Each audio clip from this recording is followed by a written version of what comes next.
évidemment, je te mettrai le lien vers le test en barre de description si tu as envie de relire l'information à tête reposée. Et également, je mettrai des chapitres sur la vidéo, comme ça tu pourras directement aller voir ce que le test dit de toi. Alors, ce test s'est construit sur un postulat qui est le suivant. Que ta personnalité s'est bâtie sur une peur ancrée en toi que tu as connue dans ta petite enfance. Donc, l'unique question qui va t'être posée, c'est: que fuyez-vous le plus? Que fuyez-vous le plus? Et il y a plusieurs réponses possibles. 1. Tu fuis l'imperfection. 2. Tu fuis la solitude. 3. Tu fuis l'échec. 4. Tu fuis la banalité. 5. Tu fuis l'envahissement. 6. Tu fuis la trahison. 7. Tu fuis l'immobilisme. 8. Tu fuis la faiblesse. Et 9. Tu fuis le conflit. Donc je répète: imperfection, solitude, échec, banalité, envahissement, trahison, immobilisme, faiblesse et conflit.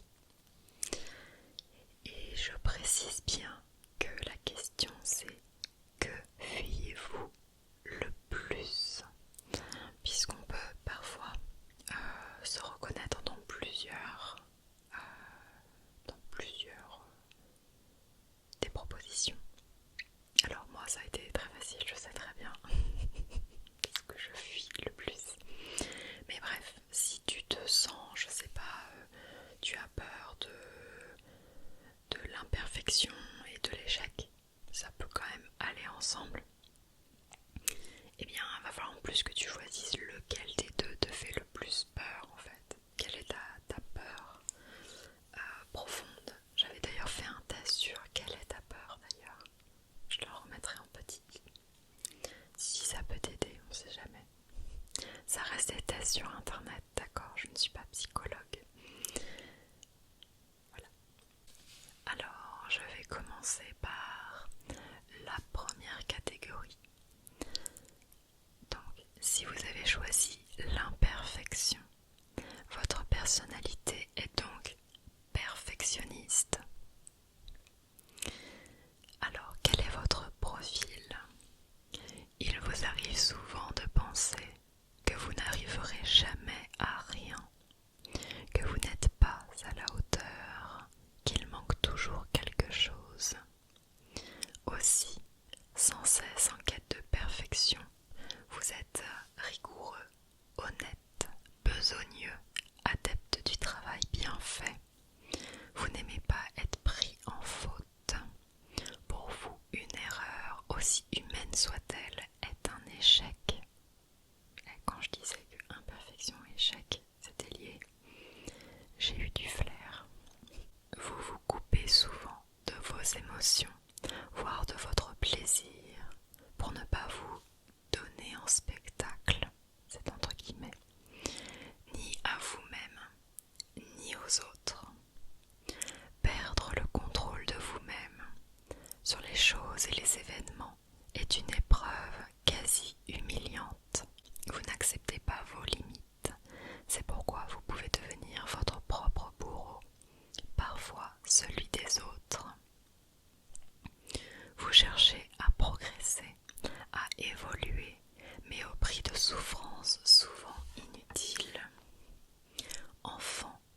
positive, c'est la patience, à condition d'apprendre à dissiper votre colère et non à la refouler.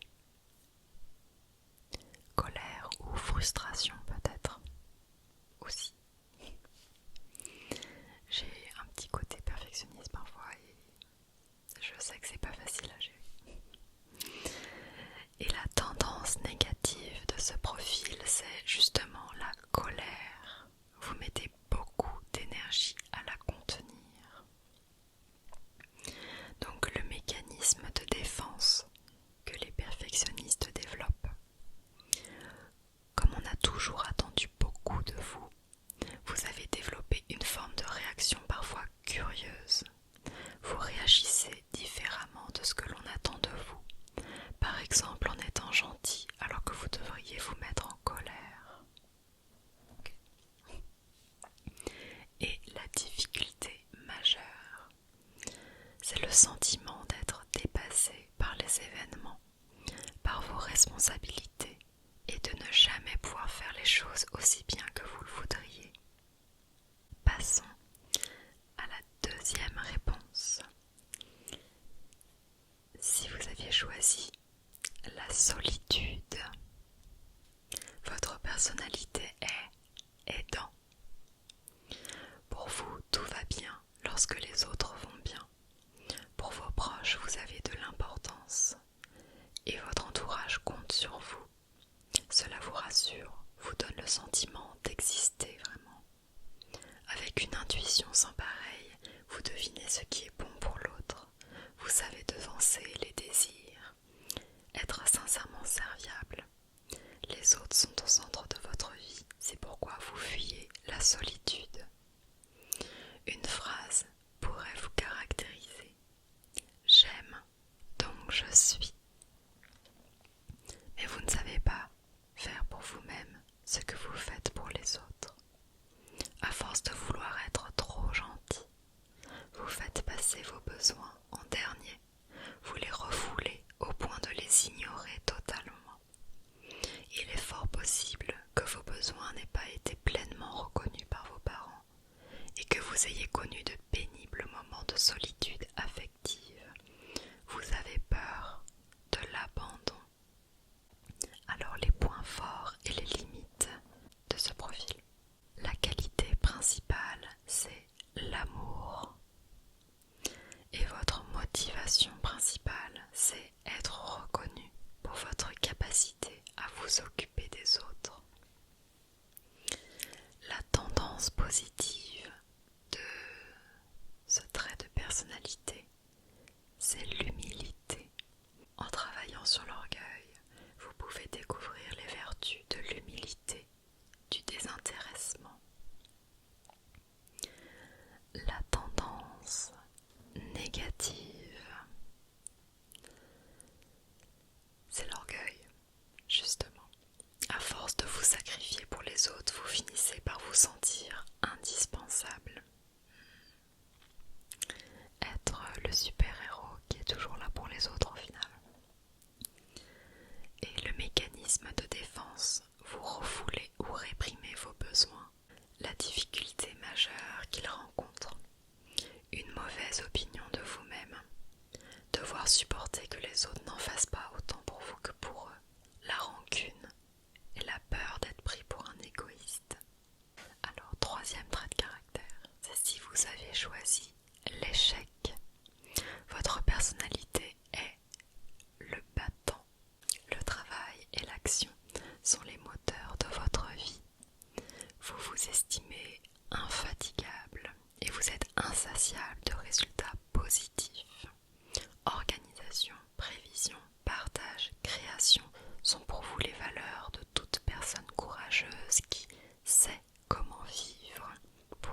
l'échec, vous pouvez user de subterfuges, de mensonges, de tous les moyens pour réussir ce que vous entreprenez. Le mécanisme de défense. Vous avez développé un mécanisme d'identification à ce qu'on attend de vous. Autrement dit, vous vous conformez souvent à un rôle. Les difficultés majeures qu'ils peuvent rencontrer. Être obligé de donner en permanence le meilleur de vous-même. Vous comparez sans cesse aux autres. Vivre spontanément et simplement. Si tu as choisi comme peur que tu fuis la banalité, alors ta personnalité est affective. Votre profil. Vous avez horreur de la banalité. Les émotions tièdes sont sans intérêt. Une vie moyenne, entre guillemets, n'a pas de sens. Vous recherchez le beau, l'esthétique, l'originalité et surtout l'intensité, tant dans la vie en général que dans les émotions en particulier. Vous avez une grande faculté d'empathie avec les émotions des autres, même si elles sont difficiles à supporter. On peut vous considérer comme un poète et vous vous sentez artiste, en tout cas différent des autres. Vous rêvez d'un monde meilleur et vous vous réfugiez parfois dans votre imaginaire. Vous fonctionnez sur l'affect, la sensibilité, si ce n'est la sensiblerie. Vous avez besoin de complicité pour vous sentir aimé, tout en redoutant les relations trop fortes qui, pour vous, ne peuvent pas être durables.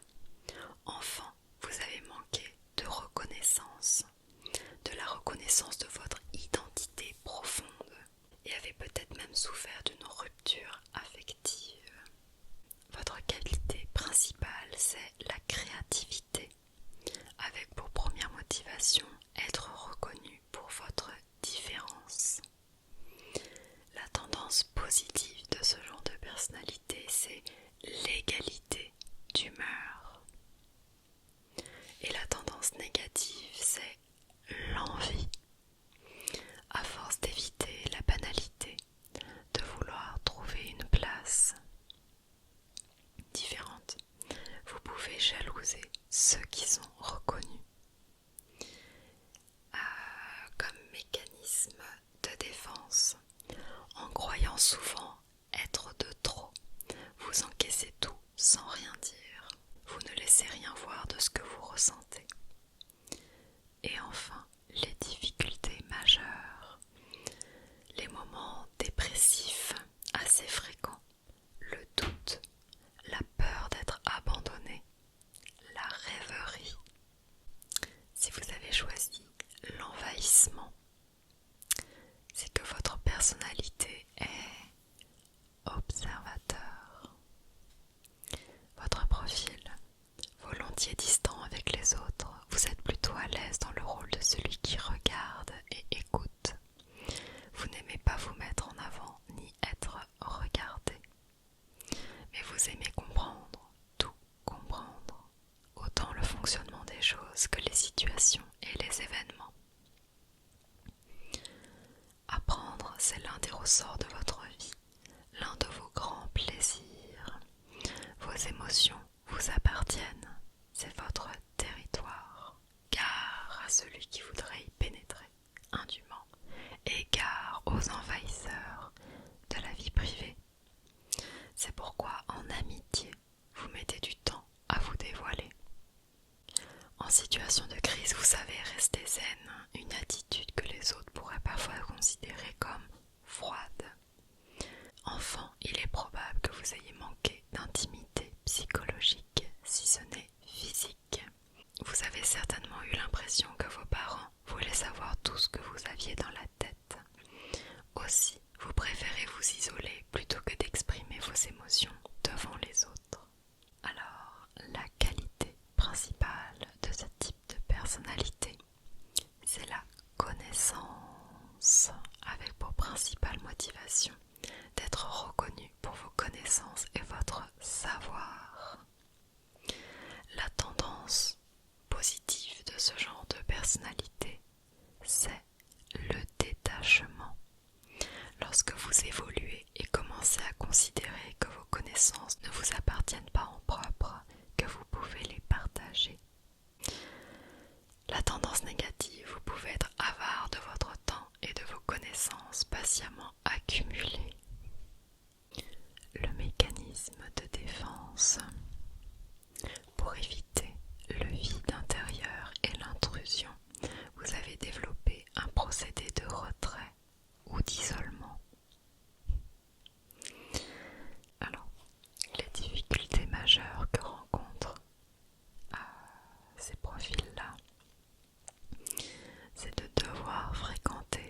des inconnus. Exprimez vos pensées clairement et rapidement. Être en groupe.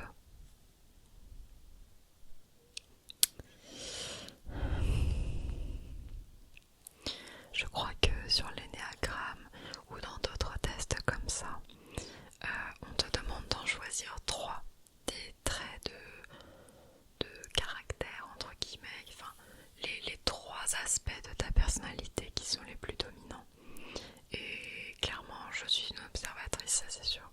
Mais ça n'est pas encore la réponse que j'ai apportée à cette question, pour moi personnellement. Une autre peur que tu peux fuir, c'est la trahison. Dans ce cas-là, ta personnalité, c'est loyaliste. Tu es quelqu'un de loyal. Alors le profil, vous avez avant tout besoin de sécurité et de confiance. C'est pourquoi vous avez le sens du groupe, de la vie commune, mais à condition qu'elle soit régie par des règles bien établies. Vous recherchez constamment des indices de confiance et vous vous demandez souvent si telle relation ou telle activité présente un danger. Lorsque les règles et les demandes sont claires, vous vous engagez sans concession et vous foncez. Autrement, vous restez dans l'indécision, la peur, prêt à détecter la moindre parole non tenue que vous prendrez immédiatement pour une trahison. Pour vous, la loi est importante, la structure essentielle. S'il vous arrive de faillir aux règles sociales et morales, y compris au code de la route, vous éprouvez un fort sentiment de culpabilité. Vous recherchez donc la compagnie de personnes fiables. Une vie familiale et professionnelle dans un cadre sécurisé. Enfant, l'un de vos parents devait être absent ou était trop rigide et les règles d'éducation étaient parfois contradictoires ou trop floues. La qualité principale de ce genre de personnalité, c'est la loyauté, avec pour principale motivation d'être reconnu pour votre droiture. La tendance positive de ce genre de personnalité, c'est le courage. En évoluant, la peur peut laisser place au courage. Donc tu l'as compris, la tendance négative, c'est la peur. C'est contre ça qu'il faut donc se battre. Votre anxiété permanente vous porte à vivre souvent dans la crainte. Le mécanisme de défense qu'il développe, que vous développez, pour vous sortir des angoisses rencontrées dans l'enfance, vous projetez sur les autres vos propres angoisses et vos fantasmes, ou vos propres peurs finalement.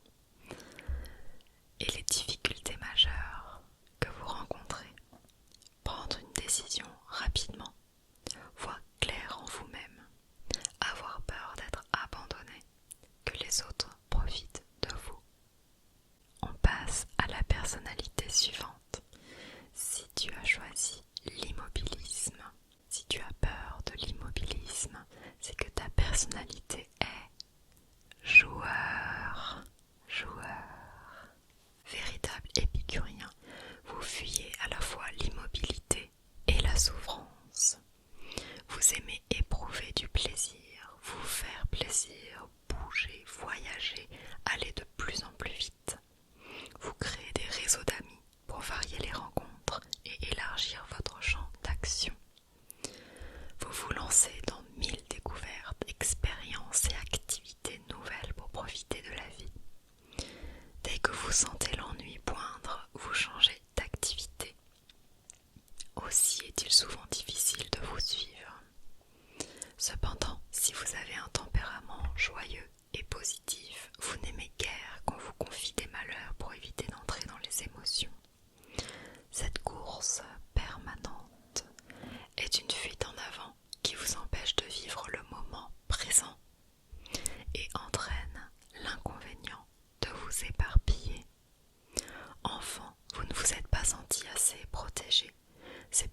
certaines peurs restent encore inscrites en vous. Vous avez aussi dû percevoir la souffrance de votre entourage et vous avez évité d'affronter les moments pénibles en jouant. La qualité principale de ce genre de personnalité, c'est l'optimisme, avec pour motivation principale d'être reconnu pour votre joie de vivre. En tendance positive, on a la sobriété. Lorsque les problèmes de dispersion et d'incapacité de choisir sont résolus. La tendance négative, c'est l'intempérance, la recherche des plaisirs et le mécanisme de défense que ces personnes ont développé. Pour éviter la souffrance et l'enfermement, vous avez développé une rationalisation excessive. Donc la difficulté majeure que vous rencontrez, c'est de n'avoir jamais assez de temps pour tout faire, avoir un regard négatif sur soi-même, écouter les autres avec patience, c'est compliqué, surmonter les désirs et être à l'étroit dans une relation. Voilà donc pour les joueurs. On passe au suivant. Si tu as choisi la faiblesse,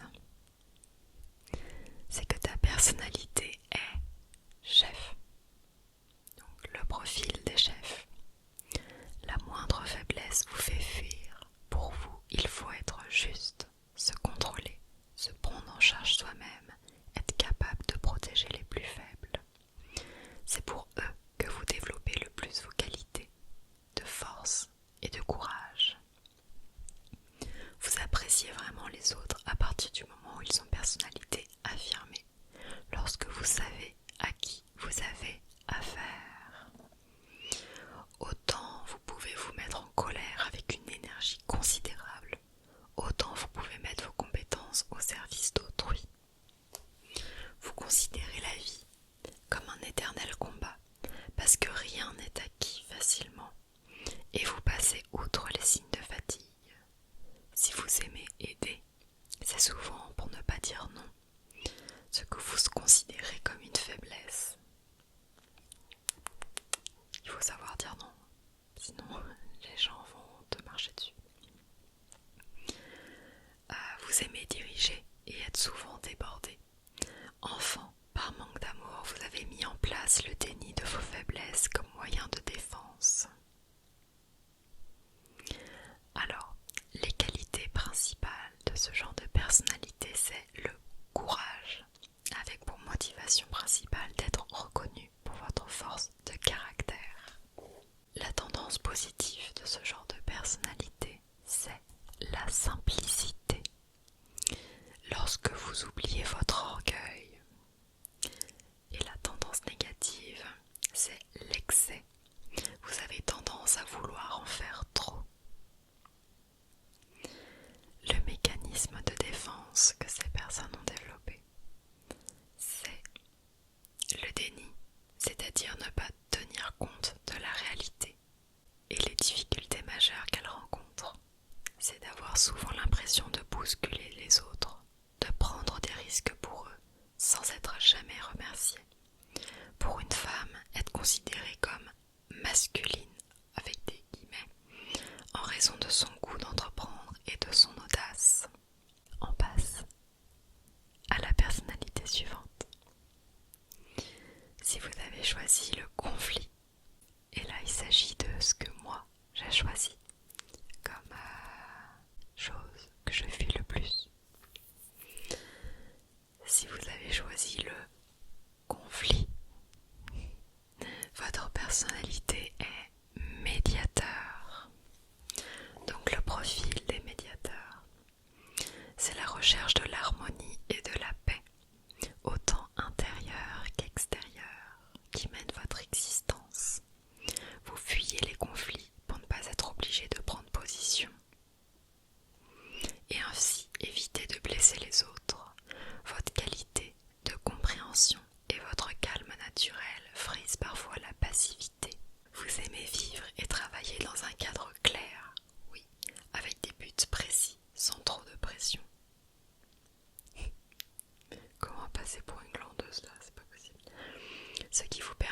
pensée d'évoluer à votre rythme.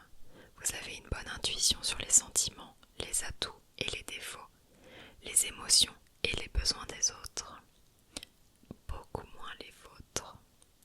Vous vous mettez rarement en colère, vous ne savez pas dire non. Et on apprend à dire non. Ça demande du courage, mais ça se fait. Et vous prenez le temps de donner votre avis. De même que vous prenez votre temps pour réaliser vos objectifs. Enfant, vous n'avez pas pu exprimer suffisamment vos besoins et vous avez pris le pli de vous taire pour préserver votre tranquillité. Malheureusement. Les qualités principales de ce genre de personnalité, c'est le soutien, l'acceptation de l'autre tel qu'il est, avec pour motivation principale d'être reconnu pour votre paix intérieure et votre rayonnement naturel. La tendance positive de ce genre de personnalité, c'est la capacité d'action juste. En travaillant sur les problèmes posés par la paresse, vous pouvez agir directement au plus juste. La tendance négative de cette personnalité, c'est la paresse. Et le premier test que j'avais fait, c'était justement: es-tu un procrastinateur? Donc, j'ai pas choisi ça au hasard. Bref, la paresse, mais ça je le sais, bref. Pour éviter les conflits et certaines difficultés, vous laissez tomber. Mécanisme de défense, vous calmez votre colère par toutes sortes de moyens de compensation: abrutissement au travail, sucreries, tabac, alcool, télé. En fait, ce qui est marrant, c'est que j'ai aussi fait comment j'ai cherché à me désintoxiquer du sucre. Les difficultés majeures que ce genre de personnes rencontrent, les critiques des autres pour votre indécision, exprimer spontanément votre désaccord, regretter de vous soucier autant de l'opinion des autres et trouver que l'on ne prend pas vos idées en compte. Voilà. Eh bien, il s'agissait donc de la dernière personnalité qui était donc à présenter. Il y en avait un bon nombre. N'hésite pas à me dire en commentaire quelle était la réponse à cette question pour toi. Et si le descriptif correspond à ton tempérament, à ta personnalité. Après, comme je le disais, on peut se retrouver dans plusieurs catégories. Moi, très clairement, j'ai la peur du conflit, donc j'ai plus un tempérament de médiateur. J'ai aussi